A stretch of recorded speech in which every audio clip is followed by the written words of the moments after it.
Welcome back to part 2. Oh god, we're going in another shithole. We're going to the bottom of the dungeon. So, how do you feel about rats? You know, when you said rats, I was thinking, I was expecting rodents of unusual size. This is a little excessive. I mean, technically they are rodents of unusual size. Inconceivable. Now, there are a lot of rats out here. This might even be subtitled The Rat Video.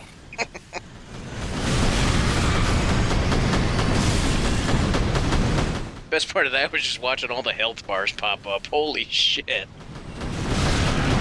I'm about to get fucked up real bad.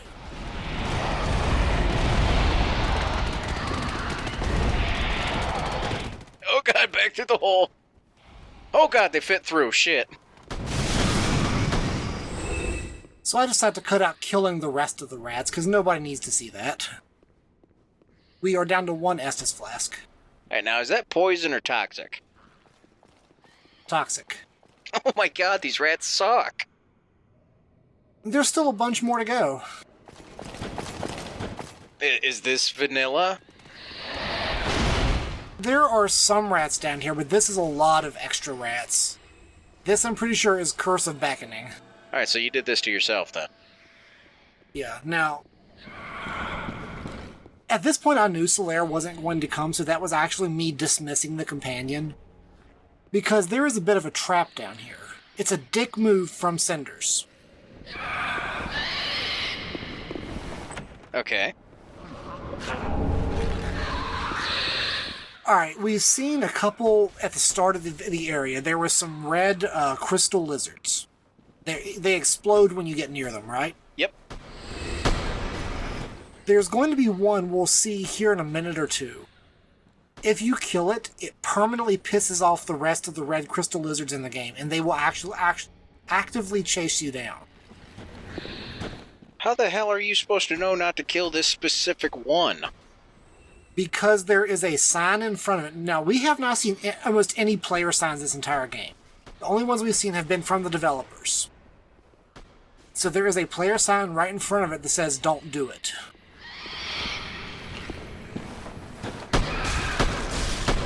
Do you follow this advice? I didn't the first time. It's a lesson I learned the hard way. Now, it's very understandable why they would be pissed off if we killed this specific one, and I'll point it out when we get there. Because we can hear it right now. Is that the weird squealing we keep hearing? Yes. There it is right there. It's non-aggressive. Oh, okay. It's a baby. Yeah, maybe you shouldn't kill the baby. But you should shoot that.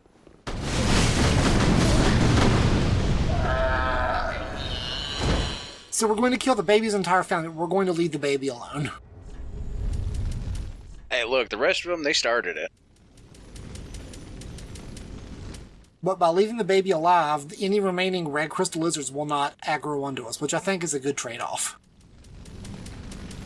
Sounds good to me. Here I'm looking for a specific ring. I keep thinking I should have it by now. We will get it in either the next series of videos or the one after that. You can jump? Yeah, when you're sprinting, if you click in the the left thumbstick, I think, you jump. Oh yeah, that's right. That's how it was in Dark Souls 2, I think? Dark Souls 1 and 2. There you are. Well, Dark Souls 1, you have to... I thought you'd all but forgotten. While you're sprinting, you have to press the B button again. Good to know that a skinny little heretic. Oh, you're not one of them, are you? Accept my apologies for mistaking you for one of those leeches.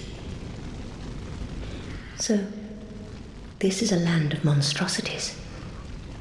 And I am no exception. Yeah, the Renaissance Fair reject here looks really dangerous. She is Carla the Witch. A wretched child of the abyss. Alright, you say that like I'm supposed to recognize that name. Something you can forgive. You're not supposed to necessarily, but She takes the evil spells. There have been several... We picked up at least a couple of Braille tomes we could give to Irina, I think her name is. I'm tired of imprisonment. But if we give Irina dark Braille tomes, it will corrupt her. Accept your proposal. That's probably not good then. No, but we can give them to Carla, and Carla will sell us those spells. Carla is a witch tainted by the abyss. She seems nice, though. Yeah, she's pretty nice.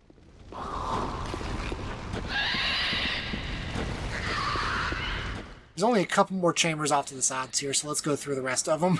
Do we have to? There's some stuff to get in here. Poor thing is curled up, chained to the wall, and we're gonna kill it. Maybe you're doing it a favor. Yeah, I think so. 142,000 souls, by the way.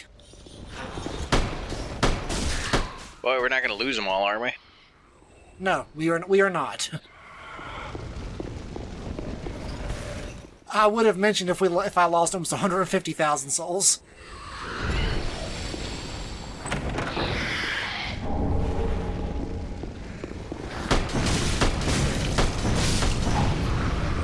Now, the good news is by clearing out these rooms, we don't ever have to come back in here again.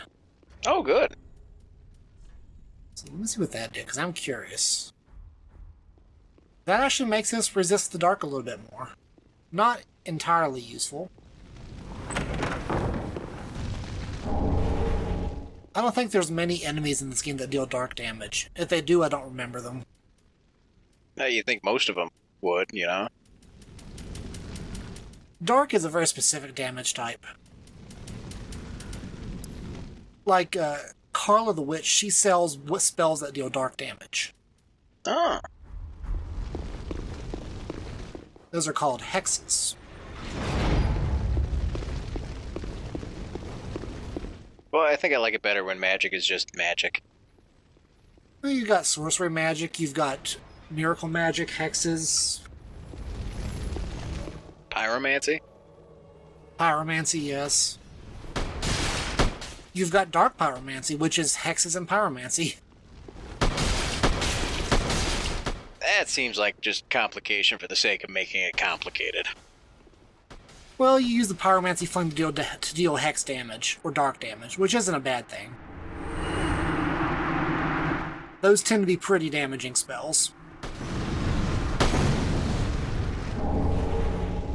Xanthus Ashes. The good news is whenever we return to Firelink, we can give... I hate those screamers because there's no way to disarm them. Not gonna lie, it scared me a little bit. Imagine when you're playing. I'm trying to remember. There's another game where there's a screamer like that. I'm trying to remember what it is.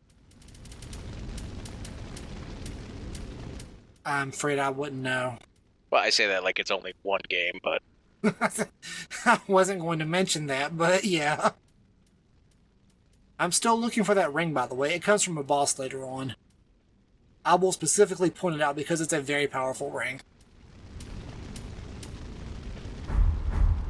Weren't there enemies in The Last of Us that screamed like that to get other enemies' attention?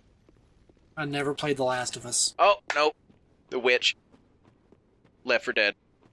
Ah, that would be it. That would be it. Well, I can picture in my mind, I'm like, no, it's some skinny zombie thing. It's fucking... Yeah, it's the Witch. That's exactly what that noise sound reminds me of. Alright, so this is kind of interesting. If we have a specific gesture, we can sit right here on this empty rug and go way across the way to an optional area. Do we have that gesture? We do not. We have to go... We have to have 3 of the 4 Lord Souls to get that gesture. So I'm guessing we'll be going there later? Yes, we'll be going there later. That is Archdragon Peak. It is one of the... It's the home of the bonus balls from Vanilla.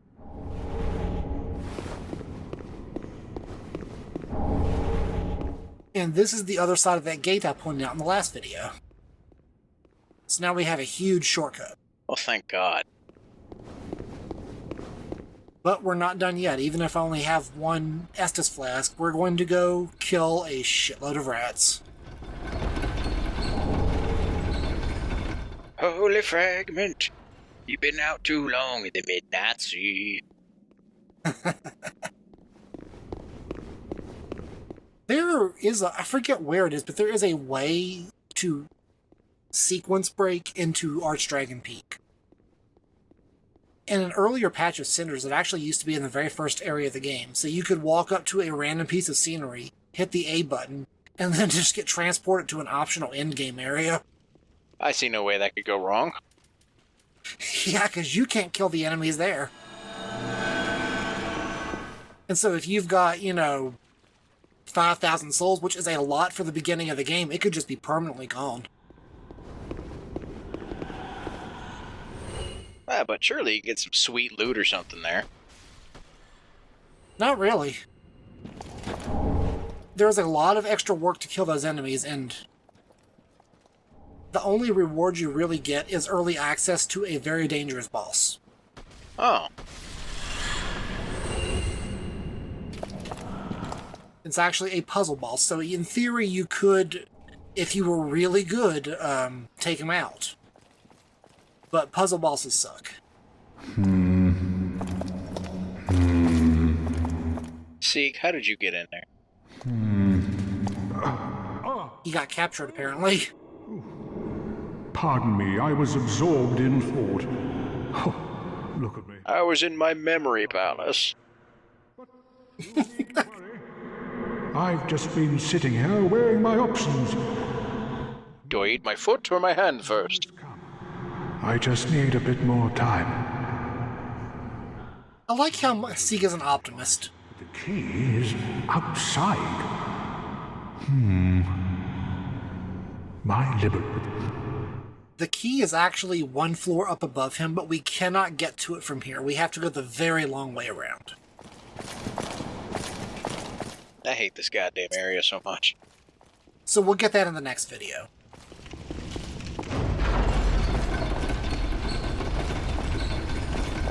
But after, I'm going to say it's been over 20-something minutes, it's finally time for some respite. When is it time to change our outfit again? We'll be keeping this for the rest of the area. Alright, Here's the funny thing. Go ahead. I was gonna say, because you know what that outfit's reminded me of right now? What? Not me coughing. The Weird Al Yankovic music video for Fat. That outfit is Smolf's armor from Dark Souls 1. I'm sure you've heard of him. Yep, Smoff and Orstein, right? Yes.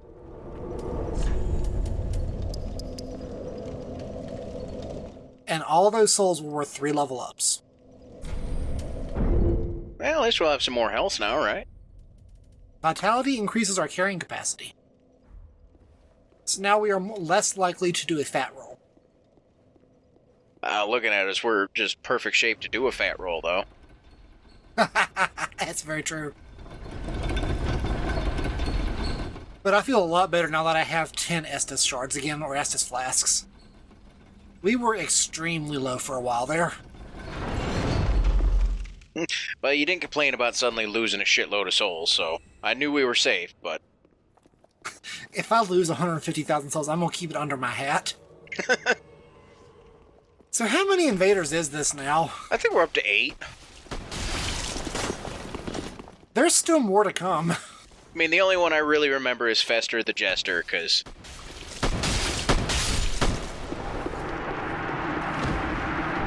This is a little ridiculous. Now, these 3 actually used to spawn in an earlier version of Cinders further down the way. I thought you were going to say they used to spawn together. They did. Oh my god! There was 3 Japanese-themed invaders, and they all spawned after after Irithyll Dungeon, but before the Profaned Capital. But not all at once, right? Yeah, all at once. All 3 would spawn at the same time. Then why is it game modders don't seem to know what people actually fucking enjoy and just do whatever stupid bullshit crosses their mind? There's a phenomenon where... I'm not sure what the phenomenon's actually called, but it's present especially in ROM hacks, where the person making the ROM hack does the testing themselves, but as they test it, they get better at doing the early areas, so they make it continually harder, so they can appreciate the difficulty. But as they've been playing, they've been getting better. Well, it seems like if they're aware of this effect, then they should have, then you can just, have your 2 difficulty modes. You can have the regular one where, yes, this is harder, and then you can have ROM tester mode. That's true. By the way, we are now getting ready to leave the Irithyll dungeon. Alright, we got Steely Dan back. I don't remember. Ferald, yes, thank you. Yeah, Ferald is one of my more favorite companions. So, we're heading down towards the profane capital. If you couldn't tell, I forgot his name. And where this guy's about to spawn in is where all 3 spawn together.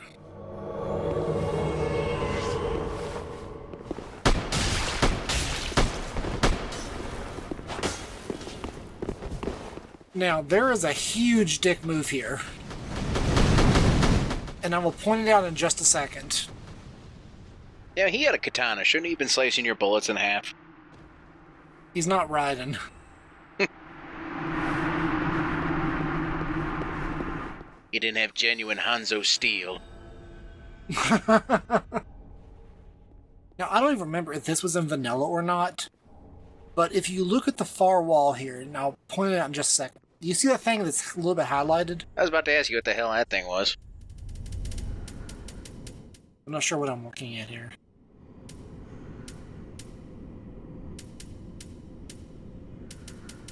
Sluggo. Sluggo is lit. Oh my god, I was about to say that. Dubs, I love you.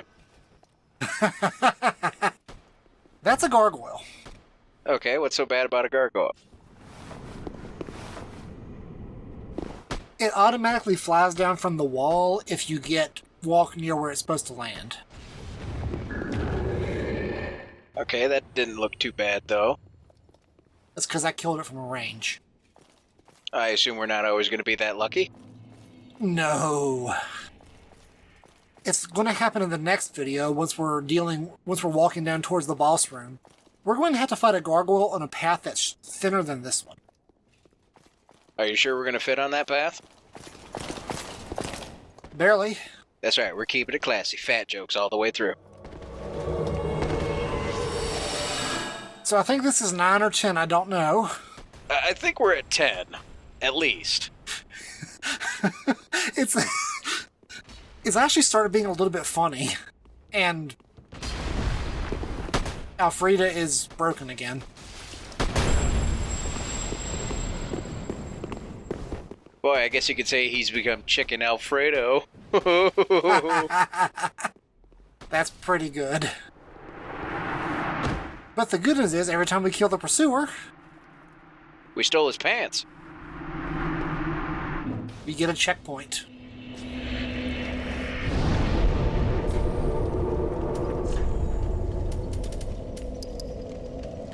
We've gotten a lot of souls recently. We spent 150,000, now we have 105,000.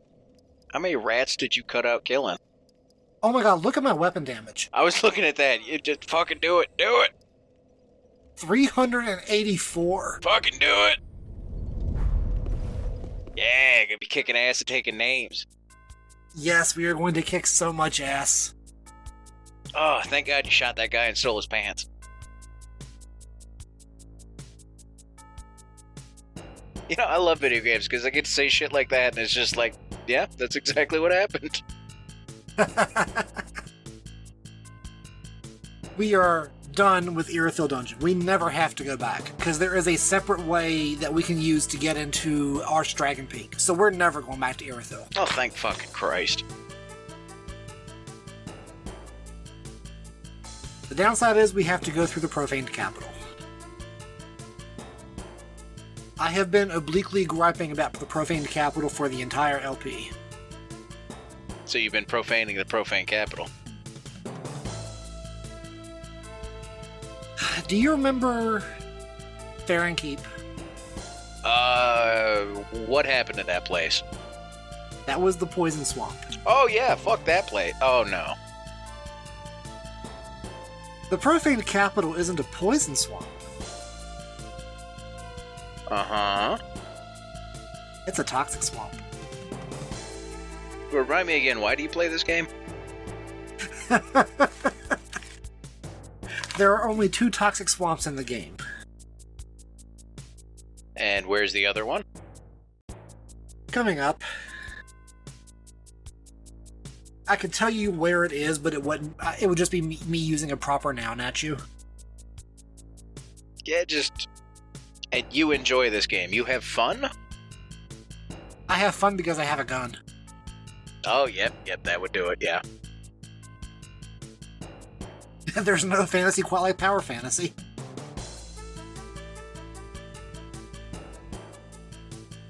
Like, my brother was playing Dark Souls 3 earlier today. And... Where was your brother at? you remember that giant tree we shot in the balls? Yep. Yeah, that fight looks like it sucks when you do it as a melee character. Oh, it does. It absolutely does.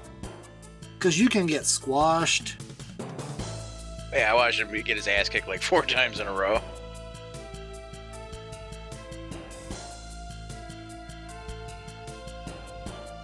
Best of luck to your brother, because damn. He's beaten Dark Souls 3 before. He's... Like, he went and bought the Dark Souls 1 remaster today. Oh, yeah?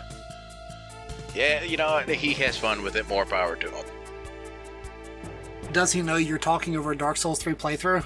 Yep, I sent him the playlist link. I don't know, man. He watches, like, the Game Grumps and stuff, so he's probably started watching this like, wow, these guys are not funny, and one of them probably smells. We stay on target and we listen to what the game says. Only watched a little bit of the Game Grumps. I don't understand it. I don't either, but you know what? More power to him. Yeah, you know what? At the end of the day, different strokes for different folks. Not hurting himself or anyone else. Who gives a shit what anybody's doing, you know? Basically. Life's too short and too sucky to be elitist or whatever. Yeah, believe me, if I ever reach a point in my life where I can actually get, you know, like, honestly angry about someone doing something I don't enjoy, I need a fucking hobby. I need shit to do. Yeah, same.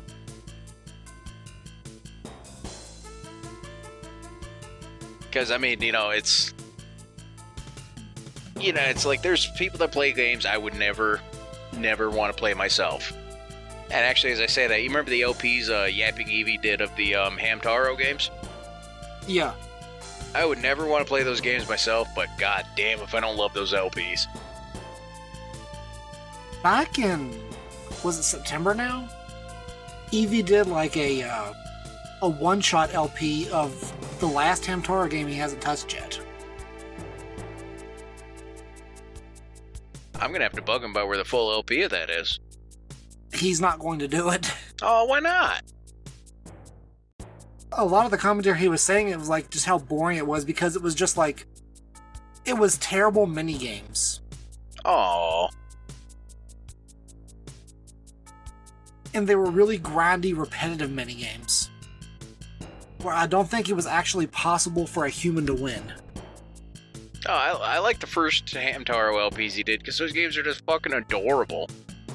Yeah, same with Rocket Slime Adventures. Oh, dude, Rocket Slime Adventures was great. And then he got to a tree called the Chrono Twigger.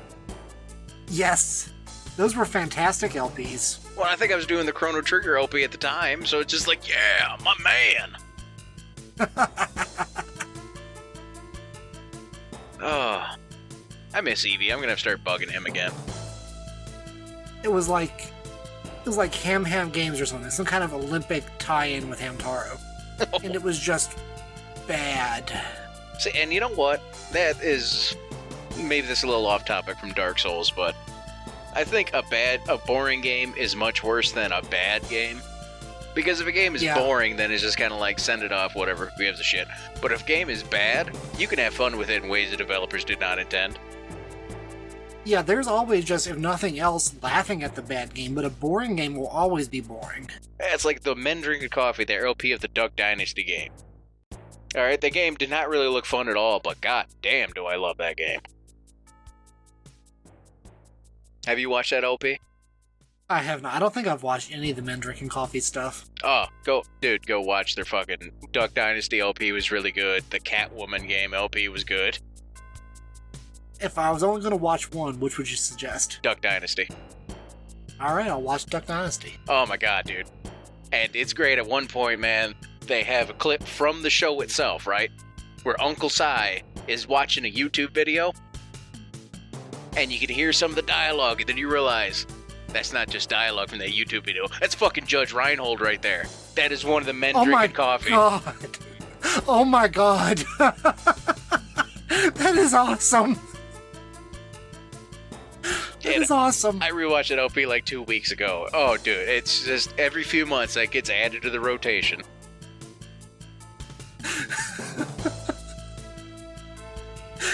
That is only worth that. That is awesome.